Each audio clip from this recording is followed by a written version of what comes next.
तो गाइस मैं हूं आयुष और आप देख रहे हैं रेसल इंडिया। स्वागत है आपका आज की इस वीडियो में जहां पे हम बात करने वाले हैं आज मंडे नाइट रॉ की। और भाई क्या कमाल का शो था, जबकि ये गो होम शो था और यूजुअली पेपर व्यू के पहले ऐसा होता है कि डब्ल्यूडब्ल्यूई इतना कुछ करती नहीं है, लेकिन आज का शो नोट वर्दी भी था। आगे के लिए बहुत सारी चीजें भी जानने को मिली हैं और साथ के साथ Seth fricking Rollins is back on Monday night raw.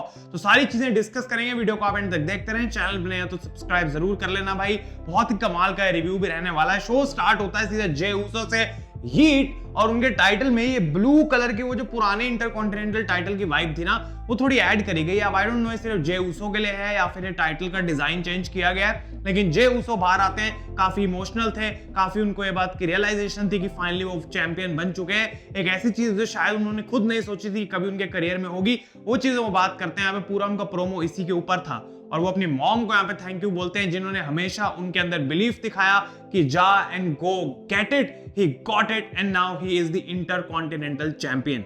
Bron Breakker बाहर आते हैं और ऐसा लगता है कि क्लियरली उनके दिमाग में भी और उनके फेस पे भी एक अलग एक्सप्रेशन था आज। और ब्रॉन ब्रेकर बोलते हैं सीधा कि यहाँ पे जे मैं तेरे को स्पीयर मारने या अटैक करने नहीं आया, मैं तेरे को कॉन्ग्रेचुलेट करने आया हूँ। बिकॉज जब मैंने सोचा था कि मैं तेरे को इजीली हरा दूंगा तो मैंने बोला था कि ये टाइटल मेरी रिस्पेक्ट है, ये टाइटल ही मेरी फैमिली है और ये टाइटल वही बंदा मुझसे लेके जा सकता है जो एक्चुअली में उसको डिजर्व कर देगा। द बेटर मैन जो डिजर्व करेगा वही मुझे हरा पाएगा और तूने मुझे हराया। तो यहाँ पे वो हाथ मिलाते हैं जे ऊसो से, उनको कॉन्ग्रेचुलेट कर देते हैं और यहाँ से वो जा रहे होते हैं।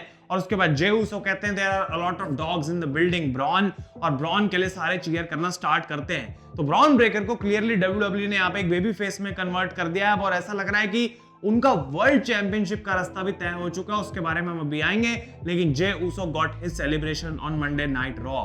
इसके बाद जेवियर वुड्स का मैच होता है रे मिस्टीरियो के साथ और यहाँ पे एक इंटरेस्टिंग चीज ये थी कि भाई रे मिस्टीरियो का मास्क हाथ में आ जाता है, गलती से हुआ वो या फिर कैसे समझ नहीं आया, लेकिन जिस तरीके से एग्जीक्यूशन उसकी थी मुझे लगा कि गलती से ही मास्क हाथ में आ गया और रोल अप करते हैं जेवियर वुड्स रे मिस्टीरियो को और पिन करके उनको मैच जीत जाते हैं। बैकस्टेज जब वो कोफी किंगस्टन से इस विक्ट्री के बारे में बात कर रहे थे तो कोफी थोड़ा खुश नहीं थे, लेकिन वो अप्रिशिएट जरूर करते हैं कि इतने एक फॉर्मर वर्ल्ड चैंपियन को, एक बड़े लेजेंड को, हॉल ऑफ फेमर को जेवियर वुड्स ने हराया है। और कोफी किंगस्टन बोलते हैं यहाँ पे कि जे ऊसो ने मुझे एक मौका दिया है इंटरकॉन्टिनेंटल टाइटल के लिए, लेकिन वो मैं तुझे देना चाहता हूँ जेवियर। तो जेवियर काफी खुश हो जाते हैं कि फाइनली उनको एक अपॉर्चुनिटी मिलेगी to fight for the singles title और नेक्स्ट वीक उनको ये मौका मिलेगा इस टाइटल के लिए लड़ने के लिए। ये स्टोरी न्यू डे की भी आज मैच में कंटिन्यू हुई, आगे उस पर मैं भी आता हूँ। लेकिन इसके बाद जोई स्टार्क का मैच होता है लायरा वेलकैरिया के साथ, जहां पे मुझे भाई कुछ भी इंटरेस्ट नहीं आ रहा है। प्योर फ्यूजन कलेक्टिव जो है सिर्फ मुझे नींद दिलाता है और कुछ नहीं करता, चाहे डब्ल्यूडब्ल्यूई जितनी भी कोशिश करते हैं। जोई स्टार्क जीत जाती हैं क्योंकि सोनिया डेविल रेफरी को डिस्ट्रैक्ट कर देती हैं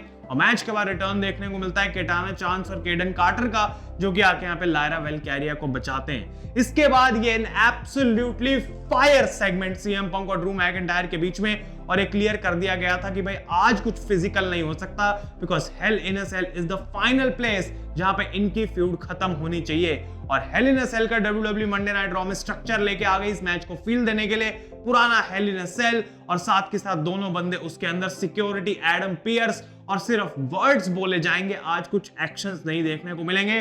और दोनों की तरफ से कमाल का प्रोमो, एक तरफ सीएम पंक पहन के बैठे हुए हैं व्हाइट कलर के कपड़े और दूसरी तरफ ड्रू मैकिंटायर आते हैं इस ब्लैक कलर के टक्सीडो में और वो बोलते हैं कि ये ब्लैक मैंने इसलिए पहना हुआ बिकॉज आई रिस्पेक्ट, और तेरे को नहीं तेरी वाइफ को रिस्पेक्ट करते हुए मैंने पहना out of respect, because Sunday को जो तेरे साथ होने वाला है उसके बाद उसे तुझे खाना खिलाना पड़ेगा, इनफैक्ट तेरा ध्यान रखना पड़ेगा। वेल हेल वो तेरे को छोड़ के भी जा सकती है तेरा हाल देखने के बाद। वो बोलते हैं कि देख इस बार जब तू जाएगा तू वापस नहीं आएगा। सीएम पंक जब से आया 1 साल में 4 महीने तो वो इंजर्ड ही रहा है, लेकिन इस बार ऐसी इंजरी होगी कि सीएम पंक कभी वापस नहीं आएगा। वो बोलते हैं कि रॉक्सैन पेरिस जो कि एनएक्सटी विमेंस चैंपियन है, उन्होंने सीएम पंक के साथ कुछ दिन बिताए तो उनको पता लग गया कि आखिर सीएम पंक कैसा इंसान है। अब लोगों को हेल इन अ सेल के बाद भी धीरे धीरे रियलाइज होगा, इन फैंस को कि आखिर सीएम पंक की रियलिटी क्या है, और जो इतने टाइम से मैं बोल रहा हूं फिर वो लोग भी सीएम पंक के अगेंस्ट हो जाएंगे। वो कहते हैं कि पंक ने मुझे सिखाया कि हेट कैसे करते हैं, और हेट एक बहुत गंदी चीज है बिकॉज मैं तो पहले ऐसे करता नहीं था, मैं तो खुश रहता था, लेकिन हेट एक बहुत बड़ा वेपन है अगर इसको सही से यूज करा जाए। और वो कहते हैं कि ये जो मेरी हेट है वो फाइनली मर जाएगी तेरे साथ CM Punk inside hello in a cell. और सीएम पंक यहाँ पे फिर माइक लेते हैं और वो कहते हैं कि मुझे बहुत सारी बातें बोली गई हैं अपने करियर में और एक वर्ड जो मेरे लिए यूज करा जाता है वो है वॉइस ऑफ वॉइसलेस, बिकॉज आज मैं लिटरली वॉइसलेस हूं। Because for you piece of garbage Drew McIntyre मेरे पास बोलने के लिए कुछ भी नहीं है, सिर्फ गुस्सा आता है मुझे जब मैं तुझे देखता हूं। वो कहते हैं कि मैं 4 हफ्ते से एक होटल में रह रहा हूं बिकॉज इस गुस्से की वजह से जो मैं इंसान बन चुका हूं, मैं अपनी वाइफ को वो गुस्से के सामने नहीं लाना चाहता, उसको वो चीज नहीं दिखाना चाहता, तो उनसे बच बच के मुझे रहना पड़ रहा है। वो कहते हैं कि दिस रेज और ये हेट ने मुझे टर्न कर दिया, you son of a bitch have turned me into a fictitious boogeyman. इसका मतलब वो कहना चाह रहे हैं कि जो इविल इंसान तुम मुझे बोलते थे फिक्शनली और मुझे एक्यूज करते हो कि सीएम पंक ऐसा बुरा आदमी है, ड्रू तूने सच में मुझे वैसा ही बना दिया है और यही बंदा लगेगा संडे को, because on Sunday I will kill you and I will send you home to Scotland in a box. तो डब्बे में तेरी लाश जाएगी वापस जो है भाई स्कॉटलैंड। और वो कहते हैं कि तूने ये सारी चीजें होने के लिए प्रे किया था एंड इट हैपेंड। जब संडे को तू अपनी नीज पे होगा और तेरी आंखों से मैं खून पोंछूंगा तो तू किसी गॉड को या फिर किसी डेविल को प्रे नहीं करेगा, you will be praying for mercy to CM Punk, see you in hell। भाई मतलब भाई कमाल कर देते हैं ना कई बार जो बैंगर हम डिजर्व करते हैं। और फिर से मैं ये बोलूंगा कि ये भाई मेन इवेंट होना ही चाहिए। जितनी पर्सनल इसके अंदर स्टोरी डाली गई है, गूज़बम्स आ रहे हैं प्रोमो के बारे में आपको बताते हुए भी। तो WWE को कोशिश करनी चाहिए कि भाई वो 100% डिलीवर करें, जो कि मुझे लगता है वो करेंगे। और ये मैच के लिए अब इंतजार नहीं हो रहा है, बैड ब्लड में कमाल होने वाला है। इसके बाद जजमेंट डे का मैच होता है LWO के साथ, जहां पे जजमेंट डे जीतती है, लेकिन फिन बैलर यहाँ पे डिस्ट्रैक्ट करते हैं। और फिन बैलर पहले शो में बोलते हैं कि मैं ट्रैवल में फंसा हुआ हूं डोमिनिक को और मैं आऊंगा लेकिन पता नहीं कब, और यहाँ पे वो आ जाते हैं। तो ऑब्वियसली ये माइंड गेम्स चल रही थी और डोमिनिक का भाई यहाँ पे रिलीज कर दिया गया एक टॉयलेट पेपर। और डर्टी डॉम का जो मीनिंग है वो और भी ज्यादा क्लियर हो चुका है कि अब एक्चुअली में जो डर्टी डॉम है उसका टॉयलेट पेपर आता है, तुम उससे अपने आप को साफ करो भाई बैठ के। इसकी पूरी मीम चल रही है, लेकिन एक्चुअली WWE इसको बेच भी रही है। तो यहाँ पे जजमेंट डे प्रोमो कट करती है, पहले बैलर बोलते हैं किस तरीके से इस बैड ब्लड पेपर व्यू के बाद पता लग जाएगा कि कभी जजमेंट डे को डेमियन प्रीस्ट की नहीं फिन बैलर की जरूरत थी ज्यादा। उसके बाद लिव मॉर्गन भी प्रोमो कट करती है, लेकिन रिया रिप्ली आती है पहले बाहर और वो इस शार्क केज को इंट्रोड्यूस करवाती है, जिसको देख के डोमिनिक डर जाते हैं बिकॉज वो क्लॉस्ट्रोफोबिक फील करते हैं। शार्क केज को देख के ऐसा बताया जाता है, उनको घुटन होनी शुरू हो जाती है। लेकिन डेमियन प्रीस्ट पीछे से आके जजमेंट डे को अटैक करते हैं, तो दोनों तरफ ब्रॉल स्टार्ट हो जाती है। पहले तो लिव मॉर्गन भाग जाती है रिया से डर के, डोमिनिक की पिटाई हो रही थी, लेकिन फिर लिव मॉर्गन वापस आती है, रिया रिप्ली के साथ ब्रॉल करती है। At the end of the day Judgment Day को दोबारा अपर हैंड मिला बिकॉज डेमियन प्रीस्ट को बचाने के लिए कोई नहीं था वहां और नंबर्स गेम उनके अगेंस्ट थी। तो ये फाइनल बैटल दिखाई गई। Obviously Liv Morgan defends against Rhea Ripley और Finn Balor faces Damian Priest at Bad Blood. इसके बाद चैड गेबल का मैच हुआ कोफी किंगस्टन के साथ और कोफी के पास अब मौका था जीतने का और न्यू डे के लिए 2 में से 2 विक्ट्री लेने का आज मंडे नाइट रॉ में। लेकिन जब वो सेटअप करते हैं ट्रबल इन पैराडाइज में जेवियर वुड्स मदद करने के लिए चैड गेबल की टांग खींच देते हैं, पर उनको रियलाइज होता है कि उन्होंने ट्रबल इन पैराडाइज लगाने से ही बचा लिया यहाँ पे चैड गेबल को, और उसके चलते यहाँ पे पूरी डिस्ट्रैक्शन कॉज हुई एंड यहाँ पे जेवियर वुड्स जो हैं उन्होंने मैच भी कॉस्ट कर दिया और चैड गेबल ने हरा दिया कोफी किंगस्टन को। तो थोड़ा कहीं ना कहीं बुरा डेफिनेटली लग रहा होगा कोफी किंगस्टन को कि भाई मैं सब कुछ जेवियर वुड्स के लिए कर रहा हूं और ये बंदा भाई सामने से अपने लिए सोचता है, फिर मुझे ही डिसअपॉइंट करता रहेगा। तो ये जो ब्रेकअप है न्यू डे का तो आना तो है ही, लेकिन कोफी किंगस्टन अभी उसको बचाने की कोशिश कर रहे हैं। अपना टाइटल मैच भी दे दिया जेवियर वुड्स को, लेकिन ये चीजें ज्यादा टिकेंगी नहीं। कोफी का भी पारा बहुत ही जल्दी मुझे लगता है हाई होने वाला है। इसके बाद एक कमाल की सेगमेंट थी गुंथर और सैमी ज़ेन के बीच में और प्रोमो था सैमी का इससे पहले शो में एक बैक स्टेज कि मैं तो लगा रहूंगा, कोशिश करता रहूंगा जब तक गुंथर मुझे वर्ल्ड चैंपियनशिप का मौका नहीं देगा। तो गुंथर बाहर आते हैं और बात करते हैं किस तरीके से सैमी ज़ेन मोस्ट एनोइंग बंदा है, सबसे ज्यादा इरिटेट उनको कर रहा है आजकल, बिकॉज हर हफ्ते आ जाता है वो बात करने सेम चीज जिसके लिए वो उसको मना कर चुके हैं और फिर आ जाते हैं बाहर सैमी ज़ेन और गुंथर को वो पूछते हैं कि भाई ठीक है अगर तू मुझे मना कर रहा है तो बता दे आखिर रीजन क्या है मना करने का। तो गुंथर कहते हैं मैं तो पहले ही बता चुका हूं कि तू मेरे लेवल पे नहीं है। सैमी ज़ेन कहता है अगर मैं तेरे लेवल पे नहीं हूं तो मैंने तेरे को रेसलमेनिया में हरा कैसे दिया, मैंने तेरे को हराया और इस बात से तू डर रहा है कि ये दोबारा हो जाएगा तभी तू मुझे कोई मैच नहीं दे रहा। तो रिपीट कर रहे हैं सैमी ज़ेन इस पॉइंट पे, वो पहले भी ये बात बोल चुके हैं, हम भी ये बात जानते हैं, लेकिन गुंथर यहाँ पे आ जाते हैं और बोलते हैं कि किस तरीके से सैमी ज़ेन जो है वो अपनी फैमिली को रेसलमेनिया में लेके आया, उसने गुन गाया, उनको रिंग साइड पे बिठा दिया। गुंथर भी अपनी फैमिली को वियना से फिलाडेल्फिया फ्लाई करके लेके आए थे। फर्क सिर्फ इतना था कि उन्होंने उसके बारे में कोई गुण नहीं गाया, किसी को पता भी नहीं था, लेकिन गुंथर जब वहां पे हारे तो उनकी फैमिली बहुत ज्यादा डिसअपॉइंटेड थी, इसलिए नहीं कि वो टाइटल हार गए, इसलिए कि he lost to a bum like Sami Zayn.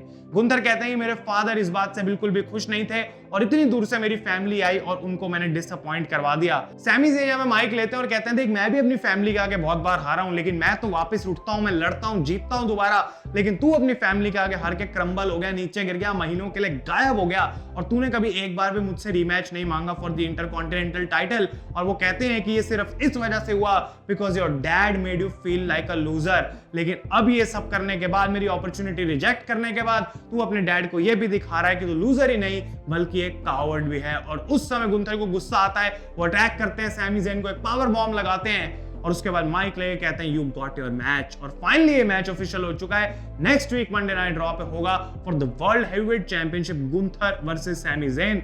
लेकिन बढ़िया चीज थी बैक स्टेज भाई, बिकॉज ब्रॉन ब्रेकर कन्फ्रंट करते हैं गुंथर को और वो बोलते हैं कि भाई ठीक है, बहुत बढ़िया है सब कुछ, लेकिन ये टाइटल जो तेरे पास है भाई बहुत जल्दी मैं इसकी तरफ भी आने वाला हूं। तो ब्रॉन ब्रेकर को क्लियरली एक बेबी फेस बना दिया गया है। नेक्स्ट वीक मोस्ट लाइकली हो सकता है कि वो उस मैच का पार्ट भी बने, किसी तरीके से वहां इन्वॉल्व हो। और उसके बाद Gunther versus Bron Breakker loading है।